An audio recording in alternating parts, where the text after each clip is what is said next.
Bien, Vero, muchas gracias por este móvil y esta información. Nos metemos ahora en la primera entrevista de la mañana. Perspectivas 2022-2023, segundo tiempo, Uruguay puede ganar. Así se tituló el último informe del Centro de Estudios de la Realidad Económica y Social, CERES. Y para hablar de ello recibimos esta mañana a su director ejecutivo, Ignacio Muncho. Bienvenido. ¿Qué tal? ¿Qué tal? Un gusto estar acá, como siempre, con ustedes, compartiendo la mañana. Recibirte. Bueno, Uruguay matemáticamente tiene chance, digamos, ¿de qué? Uruguay tiene una situación económica que recién escuchamos al presidente del PIT-CNT preocupado, ¿no? Tiene una situación económica que a niveles de números macro, cuando uno ve el crecimiento del PBI, vamos a tener un año muy bueno, cerca del 5% va a crecer la economía, ¿no? Para poner en contexto, es de los mayores crecimientos que se observan a nivel mundial, más que China va a crecer este año Uruguay, más que el resto de los países de la región. Se da fundamentalmente impulsado por condiciones externas muy favorables, precios que nos favorecen de los productos agroindustriales que Uruguay vende afuera, y también se da por la planta de celulosa en el centro del país, que está en plena construcción, y también toda la red vial y ferrovial asociada. Entonces, esta vez tengamos claro que hay una coyuntura externa e interna que favorece tener un año muy bueno en términos de grandes números, que preocupa, que vino de la mano de un crecimiento de la inflación y ha deteriorado el poder de compra de los salarios de una porción importante de la población que le cuesta mucho más llegar a fin de mes. Por lo tanto, se dan estos, digamos, contrastes, ¿no? Nosotros lo que decimos es que tenemos que mirar con cautela los números y en perspectiva. Primero, tenemos que ser conscientes que el mundo está en una situación muy complicada y Uruguay se posiciona muy bien. O sea, recién también escuchábamos a Marcelo, con quien intercambiamos permanentemente reuniones y conversaciones, que hablaba de algunas señales de debilitamiento o de autoritarismo en el Uruguay. Tenemos que ser conscientes que Uruguay hoy es una joya en América Latina, es una joya reconocida a nivel internacional. Nosotros tuvimos, por distintas circunstancias, la casualidad de haber estado en lo que va de los últimos 3 meses en eventos donde se habla de inversión en América Latina, en Dubái, en Washington, en Ciudad de México, en Madrid y en París. En los 5 lugares, en eventos donde se hablaba de foros de inversión en América Latina. En todos los lugares uno dice Uruguay y te miran con buenos ojos, y justamente por la fortaleza institucional, por la calidad institucional que tenemos, por virtudes propias y por contraste con lo que se está viendo en el resto de América Latina y en el resto del mundo, no solo en América Latina. Entonces, primero, digamos, tenemos que ser conscientes que cuando uno sale, vale mucho más lo que tenemos que lo que nos queremos acá adentro. Bueno, quizá estas discusiones justamente presentan esa correlación de fuerzas que terminan logrando equilibrios. Yo creo que son buenas estas discusiones. Tienen una buena síntesis, ¿no? Es muy bueno que se den estas discusiones, que haya espacio para que esto se exprese y se transmita, pero al mismo tiempo no puede paralizar a una economía que tiene posibilidades de crecer, fundamentalmente en el sentido de atraer más inversiones al país, que es lo que se necesita. Ahora, Muncho, lo que señalaba recién Marcelo Abdala y que se ha repetido a lo largo de estos últimos meses son esos 9.000 millones de dólares de algunos sectores que fueron depositados en bancos, que los sectores agroexportadores y exportadores, muchos de ellos están viéndose beneficiados con esta realidad, pero la distribución ¿está siendo equitativa? Eso es un gran Porque acá punto. estamos peleando todavía por lo que es la recuperación salarial, por algunos empleos. Es un buen punto. Es básicamente el centro hoy de discusión de la famosa teoría del derrame, ¿no? O sea, vino a crecer como país, pero después eso se vuelca a la población. Primero que hay que entender dos cosas. Primero que la distribución, el derrame no se da por decreto. O sea, no es que haya una decisión directa que pueda ser efectiva. La prueba es ver a Argentina. O sea, hay que ver lo que hace Argentina ante una situación igual de favorable de los exportadores y a los cuales se les impone determinadas restricciones para exportar y determinados impuestos que en el fondo terminan. Miren los resultados, arriba del 45% de pobreza en Argentina no ha logrado, o sea, lo que tratado de hacer Argentina durante todos estos años para generar mejor distribución del ingreso ha sido peor, porque en el fondo termina siendo que haya menos inversión, menos crecimiento, y sin crecimiento, tengamos claro, Igual que es creo mucho que- más difícil distribuir. Y basta con ver al Uruguay, porque hay que No, pero hay que poner los de números. Argentina y Uruguay Es distinta. los Vamos al últimos Uruguay. años Vamos al no Uruguay. tienen- En Uruguay tuvo un periodo de crecimiento muy fuerte de 2004 hasta el 2014, que se cortó, y también desde 2004 hasta el 2012-13 de mejora de la distribución del ingreso. Desde el 2013 que la distribución del ingreso no mejora en Uruguay, 2013, ¿no?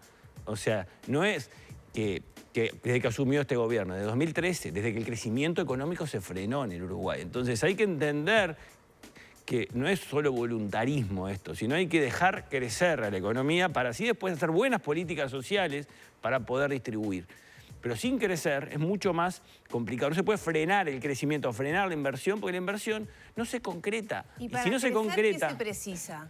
Y ahí te meto también el tema salarial, ¿no? Porque estamos hablando mucho de crecimiento, pero de pérdida salarial, como decía Maggie. ¿Qué se precisa para crecer? Se precisa inversión. Y para que haya inversión se necesita confiar en el país. Se necesita inversión extranjera, fundamentalmente. En la Pero se inversión necesita local no la alcanza. previa un compromiso a esa inversión de que a medida que vaya mejorando la economía puede haber indicadores que mejoren la distribución. El compromiso de distribución con una inversión se da en la medida que hayan políticas sociales asociadas con esa inversión, y ahí es el gobierno donde tiene un rol. Pero primero se tiene que producir, concretar. Hoy hay mucho interés internacional para invertir en el Uruguay y se están concretando menos inversiones que las que se podrían concretar dado el contexto mundial.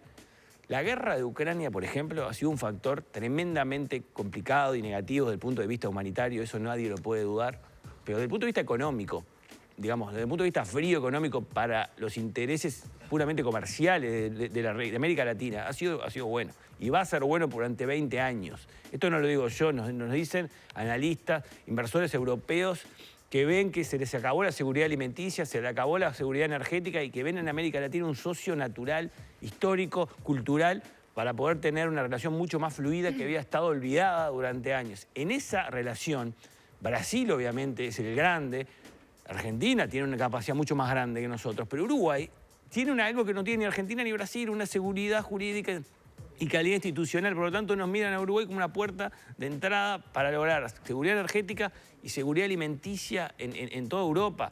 Esto cambió, o sea, esto es posguerra de Ucrania. Tenemos que ser conscientes que Cambió Uruguay... rápidamente. Y esto se va a traducir después en mejores salarios, en mejores puestos de trabajo, en mejor distribución. Pero si no dejamos si no aprovechamos esto, es mucho más difícil. O sea, nuestra historia nos ha mostrado que querer imponer políticas distributivas en una economía que no crece, y basta con ir a los 60, a los 70, no genera ni crecimiento ni mejora de distribución, porque genera una puja, una lucha social que es dañina y termina perjudicando a los que menos tienen también. Entonces, bajemos la pelota, entendamos que tenemos una oportunidad grande por delante, que esa se va a traducir en mejores.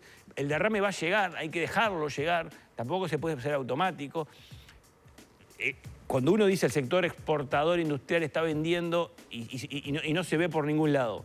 Hay que ver porque eso implica que en la cadena productiva hay transportistas, hay vendedores de insumos, hay trabajadores que están en los comercios asociados en las zonas donde estas empresas están trabajando. O sea, hay toda una cadena productiva que se empieza a mover de a poco, y en la medida que esto se vea que es consistente con un periodo de tiempo que no va a ser algo momentáneo, porque en el fondo el derrame llega cuando esto es... la pobreza, ¿no? ¿Eh? O sea, crecer, pero si te aumenta la pobreza, no es negocio tampoco para el país, porque estás generando, además de que las personas pasan mal, estás generando una Por eso digo, deuda social. hay que crecer con distribución, pero distribuir sin crecer es problemático. ¿Se entiende el concepto? Ahora, ¿en qué momento o cuánto estiman ustedes esas proyecciones para que se empiece a ver? Y depende de las políticas que se implementen. Hay políticas que son claves de implementar. Nosotros lo venimos diciendo hace tiempo. No, nosotros venimos diciendo hace tiempo que es necesario hacer cambios en materia de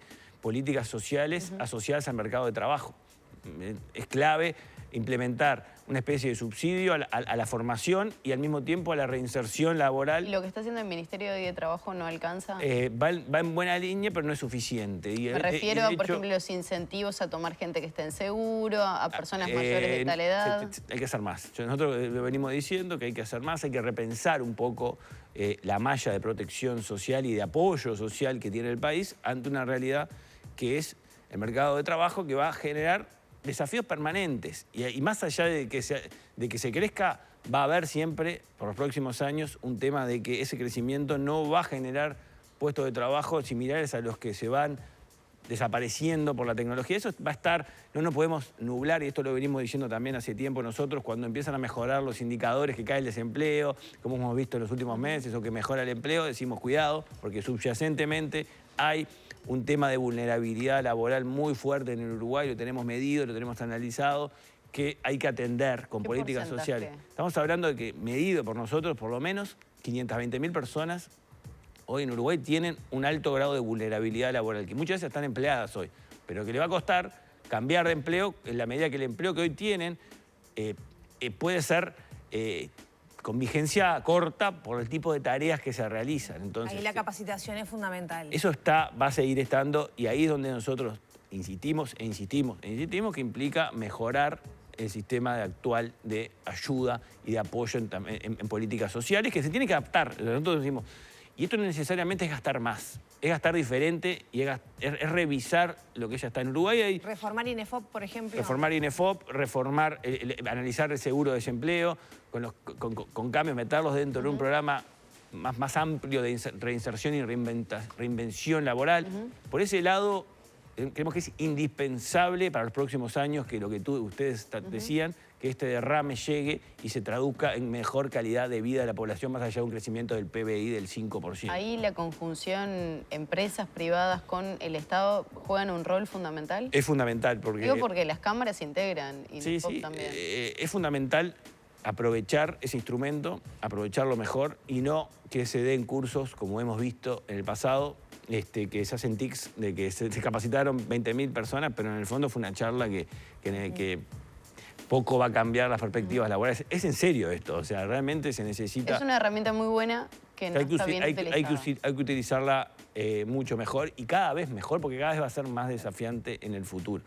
Así que ahí tenemos un ejemplo de cómo las políticas sociales son centrales para lograr que el crecimiento, que es la base, ¿no? Porque sin crecimiento la situación es totalmente distinta, estamos en otro escenario, pero por suerte lo podemos tener. Uruguay tiene una perspectiva optimista hacia el futuro porque tiene atracción para que vengan inversores al país. En ese marco las políticas sociales son claves, pero no podemos frenar, y esta es la clave, no podemos frenar el círculo virtuoso de la inversión para imponerle forzadamente y apresuradamente algo que va a frenar un crecimiento que puede llegar y que se tiene que consolidar el año que viene después de la planta de celulosa y la coyuntura de este año, que se da una conjunción de factores externos e internos muy favorables para la coyuntura de este año de crecimiento. El año que viene es otra historia esa. A la inversión tiene que trabajar Uruguay. Mencionabas la visión sobre el tema salarial y de políticas distributivas, mencionabas el tema de la capacitación, pero hay otros en materias impositivas que no solo le competen a Uruguay, se menciona en el informe. Hay un gran desafío en materia de atraer inversión. Uruguay tiene una estrategia histórica de generar exoneraciones importantes al impuesto a la renta de las empresas, que vienen por distintos mecanismos, desde zona franca hasta la COMAP, hasta exoneraciones puntuales, como por ejemplo el sector software. Hay toda una discusión global en este momento, que se ha acordado que a partir del 2024 se empieza a implementar, de que se va a poner un impuesto mínimo global que todas las empresas grandes la van a tener que pagar, ya operen en el país que operen, y eso a Uruguay lo puede afectar. Entonces hay que tener claro también que... Claro, porque pueden elegir Uruguay, pero como igual van a tener que pagar el impuesto, les puede resultar más conveniente. Parte de lo que era atractivo, que teníamos como instrumento para atraer a las empresas grandes, multinacionales, está en cuestión. Habrá que ver cómo se puede Uruguay postergar esto, ver la forma. No le afecta solamente a Uruguay, le afecta a todos los países emergentes de América Latina.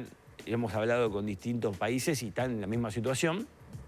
No solo eso, sino también tenemos que tener claro que no podemos darnos lujos, como se está pasando, y esto lo venimos hablando durante un año con inversores, con personas que tratan con inversores permanentemente, y lo presentamos la semana pasada, de que se demoren, que se tranquen, que se posterguen inversiones porque se le pide 3 veces lo mismo o porque hay una serie de requisitos. Fue una palabra que generó algún malestar en las oficinas que fueron mencionadas porque no hay intención. Lo que hay que entender es que nosotros no quisimos ni decimos que se hace a propósito. Lo que decimos es que en los hechos pasa... La burocracia. Que desestimulan, que hacen que se posterguen, a veces que se caigan algunas inversiones, no porque el que está ahí quiera que pase, sino porque el sistema está armado de una forma de que una persona le pide algo porque tiene que pedirlo, porque hay una orden que la tiene que cumplir, y al mismo tiempo se está pidiendo en otro lado lo mismo, mínimamente cambiado y con un plazo de 6 meses. Entonces, un tema de plazos, un tema de coordinación, un tema de coherencia. ¿Por qué no se ha podido a lo largo de los años, cuando todos los gobiernos han planteado la famosa necesidad ventanilla única? Exacto, y hace muchos años que se viene hablando de la importancia de la inversión de afuera. ¿Por qué no se ha podido unificar eso? Primero porque seguramente no debe ser fácil, si no se hubiera hecho ya, ¿no? Y eso lo tenemos que tener claro. Han habido esfuerzos históricos al respecto. El tema es que con el paso del tiempo se mejoran cosas, pero al mismo tiempo se empeoran otras. Se busca mejorar, por ejemplo, digitalizar toda una parte del funcionamiento. Pero el sistema que se hizo digital es peor que lo que se hacía antes y no es fácil hacer una transformación de algo que estaba funcionando bien, hacerlo digital y que después que el sistema digital no esté bien. Igual sorprende, porque Uruguay se está destacando en ese sentido con las empresas vinculadas a la tecnología, a la informática, pero a nivel estatal no funcionan. Algunas sí, otras no. Bueno, pero DGI, que es fundamental, por ejemplo, BPS. DGI y BPS, por lo menos lo que nosotros nos dicen, ¿no? Porque esto también no es algo que digo yo, es lo que recabamos de consultar a los inversores que tienen problemas y en qué se quejan, ¿no? ¿Dónde aparecen las quejas? Y aparece, sí, DGI y BPS, por ejemplo, en los criterios. O sea, hay algo que te dicen las disparidades de criterios que genera confusión, tiempos que se pierde. Demora en procesos de inspección y exceso de pedidos. Te dicen... Pero exceso de la pedidos... La falta de coordinación entre el DGI y el BPS es algo que aparece permanentemente. ¿Exceso de pedidos de qué? De información para determinado... O sea, se ve excesivo en comparación a lo que se pide en otros lugares, porque son empresas que tratan en varios países, ¿no? Plazos extensos para el pronunciamiento. Acá aparece mucho el Banco Central también. O sea, fundamentalmente la superintendencia. Los plazos, el tema de los plazos. Esos son inentendiblemente largos plazos cuando uno tiene que aprovechar una ventana que ahora la tenemos. Porque eso, cuando uno... Y esto es lo que me pasa a mí y quiero transmitir a la gente. Cuando uno sale, le hablan de Uruguay, que quieren venir, y vemos la oportunidad que tenemos, y venimos acá y nos tenemos que chocar contra algo que depende de nosotros, que lo podemos arreglar y que en el fondo nadie puede estar en contra, porque cuando hablamos con la gente que está en esos mecanismos, no, nosotros somos los primeros en que queremos atraer a los inversores, y es verdad, pero por alguna razón no está funcionando, o sea, no está funcionando como debiera, y ahí tenemos que nosotros, nuestra obligación es ponerlo sobre la mesa. Ignacio, ya tenemos que cerrar, pero mencionabas Banco Central y yo quiero mencionar, abordar el último y rapidito, el tema de la inflación, ¿no? Que es otra de las alertas, de los obstáculos que tiene Uruguay para el crecimiento de su economía.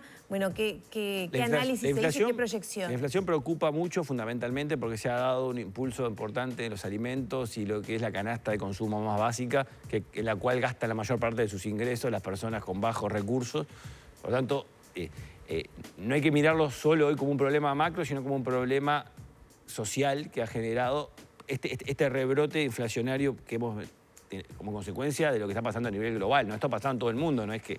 De hecho, Uruguay es lo que menos se le aceleró la inflación con respecto a toda América Latina, porque ya tenían inflación alta, 2 puntos de inflación más tenemos en otros países, por ejemplo Brasil, que tenía inflaciones del 4 o 5, tiene del 12 ahora. ¿Ceres qué proyecta en cuanto a la inflación? Ceres no hace proyecciones puntuales, Ceres analiza, Ceres mira, Ceres está permanentemente en contacto con los que se dedican a hacer proyecciones puntuales y vemos una inflación que va a ser difícil de que baje en el corto plazo, ¿no? Que entre, y ni que hablar de que entre al rango objetivo que tiene el Banco Central, que lamentablemente no se cumple, no ahora, sino nunca, ¿no? El 10% del tiempo, desde que lo tenemos desde 2004, se cumple el rango, 10% del tiempo está la inflación dentro del rango desde el 2004 hasta ahora. Entonces es un problema que Uruguay lo tiene, ahora se aceleró con la coyuntura global, pero genera naturalmente consecuencias sociales que se atienden y se tienen que atender.